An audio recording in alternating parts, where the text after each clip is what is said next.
Script ഒക്കെ പഠിച്ചിട്ടുണ്ടല്ലോ അല്ലേ? ആ ഡയലോഗ് മൊത്തം പഠിച്ചല്ലോ. അതെ, ഒന്നും കൂടെ ഒന്ന് നമുക്ക് പറഞ്ഞു നോക്കിട്ട് നമുക്ക് അങ്ങ് അല്ലേ? എന്നിട്ട് ക്യാമറമാനെ വിളിച്ചാൽ മതി. ബേബി സാർ നമസ്കാരം. അയ്യോ നമസ്കാരം. നമസ്കാരം. അല്ല നിങ്ങൾ എന്താ സ്ക്രിപ്റ്റ് പഠിക്കണമെന്നും പറയുന്നത്? നമ്മള് സാധാരണ ഇവിടെ പെർഫോം അല്ലേ? അതെ, എന്താ പരിപാടി? എന്താ? ഞങ്ങളെ ഒരു പ്രൊഡക്റ്റ് മാർക്കറ്റിൽ ഇറക്കാൻ പോവാ. ഞങ്ങളുടെ കമ്പനി പുതിയൊരു അടിപൊളി പ്രോഡക്റ്റ് ഇന്ന് ലോഞ്ച് ചെയ്യുമോ എന്ന്. ആണോ? അതിന്റെ ആഡ് ഷൂട്ട് ചെയ്യുന്നുണ്ട്. അതിന്റെ കാര്യങ്ങളാ ചെയ്യുന്നത്. അങ്ങനെയാണ് മാർക്കറ്റ് ഇറക്കിയാൽ നമുക്ക് അതിന്റെ ഒരു ആഡും കൂടി ഇതിന്റെ സ്പോൺസർഷിപ്പിൽ ആഡ് ചെയ്യാൻ പറ്റും. നല്ല. അപ്പൊ വേറെ സിനിമാ താരങ്ങളൊന്നും ഇല്ല, ബേബിച്ചായനും ആര്യമാടം തന്നെയാണ് അതിനകത്ത് അഭിനയിക്കുന്നത്. സൂപ്പർ. അപ്പൊ ആ ഡയലോഗ് ഒന്ന് വെറുതെ ഒന്ന് പറഞ്ഞു നോക്കണം. ഞങ്ങളുടെ പ്രൊഡക്റ്റ് എന്താണെന്ന് നിങ്ങൾക്ക് അറിയാലോ. ഞാൻ പറയാം. ഓക്കെ, പറഞ്ഞ ആക്ഷൻ. ബേബിച്ചായ 5 വർഷമായില്ലേ US വന്നിട്ട്, ഇതുവരെ ഞാൻ പറഞ്ഞ ആ സാധനം വാങ്ങിച്ചു തന്നില്ലല്ലോ. അതെനിക്ക് ഇപ്പഴല്ലേ കിട്ടിയത് മോളെ. നമ്മളെ ഇറക്കാൻ പോവല്ലേ, അതൊരു സർപ്രൈസ് അല്ലേ. ഞങ്ങള് പുതിയ ഐറ്റമാണ് ഇറക്കുന്നത്. ഇന്റർനാഷണൽ മാർക്കറ്റിലുള്ള ഒരു ഐറ്റമാണ്. പിടിക്ക്.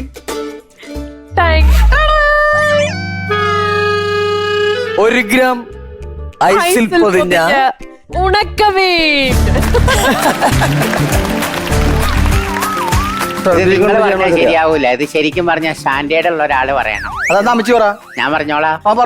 പറയുമ്പോ ഒരു നാടൻ സ്റ്റൈൽ ഉണ്ടാവും. അതെ, അതായത് ചിലപ്പോ ക്ലിക്ക് ആകാൻ സാധ്യതയുണ്ട്. എന്നാ ഈ കൊടയൊക്കെ നിവർത്തിട്ട് ഞാൻ സ്റ്റൈലിൽ വരാം. നീ ഒരു ആശം പറഞ്ഞോ, ഞാൻ തട്ടിക്കോളാം. ആക്ഷൻ.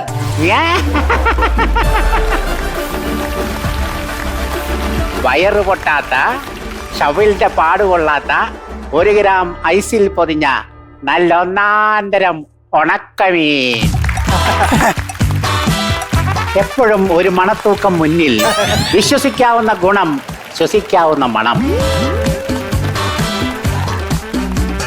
നല്ലൊന്നാന്തരം ഉണക്കമീൻ. പാരമ്പര്യമായിട്ട് ഭയങ്കര സത്തുള്ള ആൾക്കാരാന്നൊക്കെ. തീരാമണ ചാള ചാള ചാള ചാള ചാള. അതെ, നല്ലതായിട്ടുണ്ട്. അമ്മച്ചി അവതരിപ്പിച്ചപ്പോഴാണ്, ഇത് പറഞ്ഞപ്പോഴാണ് ഇതൊരു പഞ്ച് കിട്ടിയത്. അമ്മച്ചിനെ വെച്ച് ഷൂട്ട് ചെയ്യാം. ഹലോ, നമസ്കാരം. നമസ്കാരം. ഞാനിവിടെ 2 വീട് അപ്പുറം താമസിക്കുന്ന ഒരാളാ.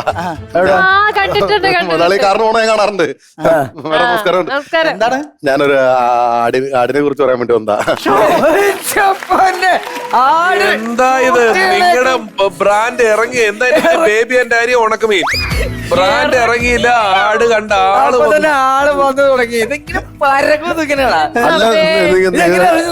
അല്ല, നീ എന്റെ ആടിനെ കുറിച്ച് എനിക്കല്ലേ അറിയാൻ പാടുള്ളൂ. നിങ്ങൾ പറഞ്ഞെന്ന് വെച്ചാല് എനിക്ക് മനസ്സിലാവില്ല. നിങ്ങളുടെ ആടല്ലേ ഇത്? ഞങ്ങളുടെ ഞാൻ നിങ്ങളുടെ ആടിനെ കുറിച്ച് നിങ്ങൾ പറഞ്ഞു, ഞാൻ എന്റെ ആടിനെ കുറിച്ചല്ലേ പറയുന്നത്. ഞങ്ങൾ ഞങ്ങളുടെ ആടിനെ കുറിച്ചല്ലേ ചെയ്തോണ്ടിരിക്കുന്നത്.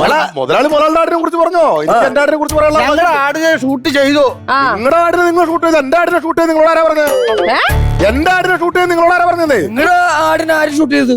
നിങ്ങൾ ഇവിടെ എന്റെ ഒരു ആട് കാണാനില്ല. ഞാൻ അതിനെ കുറിച്ച് നിങ്ങൾ എന്ത് സംസാരിക്കും? എനിക്ക് മനസ്സിലായില്ല. നിങ്ങളുടെ ആടെന്ന് പറഞ്ഞു. നിങ്ങളുടെ ആടെന്ന് പറഞ്ഞ എന്തുട്ടാ?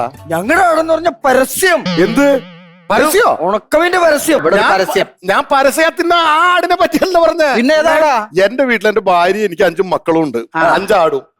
മക്കൾ 5 ആടുവാ? മക്കൾ 5 ആടില്ല. ഞാൻ വല്ലപ്പോഴൊക്കെ വൈകുന്നേരം മനസ്സിലായി. എടാ ബേബി, ഇവൻ പറഞ്ഞു തന്നെ എന്താന്നറിയാമോ? നമ്മളിവിടെ ഷൂട്ട് ചെയ്തത് ആട്, ഇവൻ പറയണത് 5 ആടില് ഒരാടിനെ കാണാനില്ല. അത് ഞങ്ങളോടൊന്ന് ചോദിച്ചിട്ട് എന്താ കാര്യം? അല്ല മുതലാളി, ഞാൻ മുതലാളി എടുത്തെന്നല്ല പറയുന്നേ.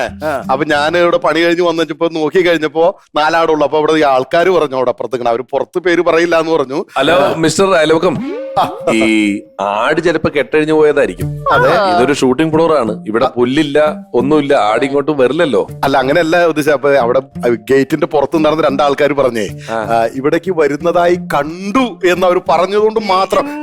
ഇങ്ങോട്ട് വരാനേട്ടാ ഇവിടെ ഒരു ഈച്ച പോലും കിടക്കൂല. 3 സെക്യൂരിറ്റിനെ നിർത്തിയിരുന്നവിടെ. കൊതുകല്ലേ? കൊതുകല്ലേ? കൊതുക് കയറും, പക്ഷെ ഈച്ചല്ലോ. അല്ല, ഞാൻ പറഞ്ഞത് എന്റെ ആട് ഇവിടെ വന്നിട്ടുണ്ടെങ്കിൽ അത് അന്വേഷിക്കാൻ വേണ്ടി എന്റെ വന്നു. സുഹൃത്തെ 5000 ആട് മേടിക്കാനുള്ള സമ്പത്തുണ്ട് എനിക്ക്. ആ എടാ തോമാസേ, ആ. നീ ആടിനെ എവിടെ കെട്ടിയായിരുന്നേ? ഞാൻ എന്റെ വീട്ടിലെ കൂട്ടില് അവിടെ ഇറക്കാൻ ആട് കിടന്നിടത്ത് കൂടെ പോലും കാണില്ല എന്നല്ല പറഞ്ഞേക്കണേ. ഉവ്വ. നീ അവിടെ പോയി നോക്കടാ. അത് ശരിയുള്ള ഞാൻ പണി കഴിഞ്ഞ് നേരെ ഇങ്ങടെ വന്നേ. ആൾക്കാരായിട്ട് പോകുന്നു. Sorry ട്ടാ, sorry. എന്താ പറയാ, ഇവരൊക്കെ നല്ല കാശുകാരാണ്. ഉവ്വ് ഉവ്വ്. അപ്പൊ ഇവർക്ക് അങ്ങനെ ഒരു ആടിനെ ഒരാളുടെ അടിച്ചു മാറ്റേണ്ട ആവശ്യമില്ല. അല്ല അവക വർത്താനം പറയാൻ നിൽക്കണ്ട. ചില കാശുള്ള ആൾക്കാർക്ക് എത്ര കാശും കോടീശ്വരന്മാരാണെങ്കിലും ചില കടകളിൽ ചെന്ന് ചില സാധനങ്ങൾ ഇസ്കി കൊണ്ടുപോകുന്ന ചെറിയ പ്ലീസ് അങ്ങനെയല്ല. അല്ല, നിങ്ങളെ ബേബി സാർ- ബേബി സാറിനെ ഞാൻ അങ്ങനെ പറഞ്ഞതല്ല. അല്ല അങ്ങനെയല്ല. അല്ല, അങ്ങനെ സ്വഭാവമുള്ള ആരെങ്കിലും ഇവിടെ ഉണ്ടോ? അമ്മച്ചി എടാ, എന്നാടി നീ ആ പറഞ്ഞതിന്റെ അർത്ഥം?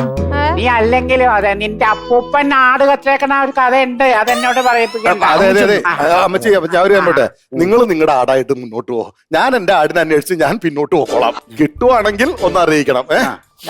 എന്തേ? എന്തോ ഒരു ചെറിയൊരു സ്മെല്ല്. നല്ല അടുക്കളയിൽ എന്തോ വേവിക്കണ്ടല്ലോ. അത് മട്ടൻ ഏ? ഏ? അല്ല, മുട്ട. മുട്ട? മുട്ടക്കോഴി. മുട്ടക്കോഴിയാ? ഇവിടെ എല്ലാ ദിവസവും മുട്ടക്കോഴി. ഒരു ആടിന്റെ മണം ഉണ്ടല്ലോ. ആടിന്റെ മണം എന്ന് പറഞ്ഞാൽ ഞങ്ങൾ ഇവിടെ ഒരു ആട് ഷൂട്ട് ചെയ്യായിരുന്നല്ലോ, അതിന്റെ മണം അടിക്കണം. നിങ്ങളുടെ ഷൂട്ടിംഗ് കിട്ടാണെങ്കിൽ ഒന്ന് അറിയിക്കണം. ബേബി മുതലാളി സോറി കേട്ടാ. Sorry sorry. ഒരു നല്ല കാര്യം നടക്കണതിന്റെ ഇടയ്ക്ക് ആട് കൊട്ടെന്നും പറഞ്ഞൊക്കെ വന്നേക്കണം. നമുക്ക് ബാക്കി അപ്പുറത്ത് പോയി പ്രാക്ടീസ് ചെയ്യാം. അതെ അവിടെ സ്റ്റാൻഡപ്പ് ഇടുന്നുണ്ട്. അതെ അതെ, ഇപ്പൊ അമ്മിച്ച മതി. നമുക്ക് വേറെ ആർട്ടിസ്റ്റുകൾ സിനിമാ താരങ്ങൾ ആരും വേണ്ട. അമൃതയ്ക്ക് ഒരു വേഷം കൊടുക്കാൻ പറ്റുവാണെങ്കിൽ അതിനകത്ത് കൊടുക്കട്ടോ. അമൃത ഉണക്കമീനൊക്കെ പിടിച്ച് തന്നാൽ സൂപ്പർ ആയിരിക്കുള്ളൂ.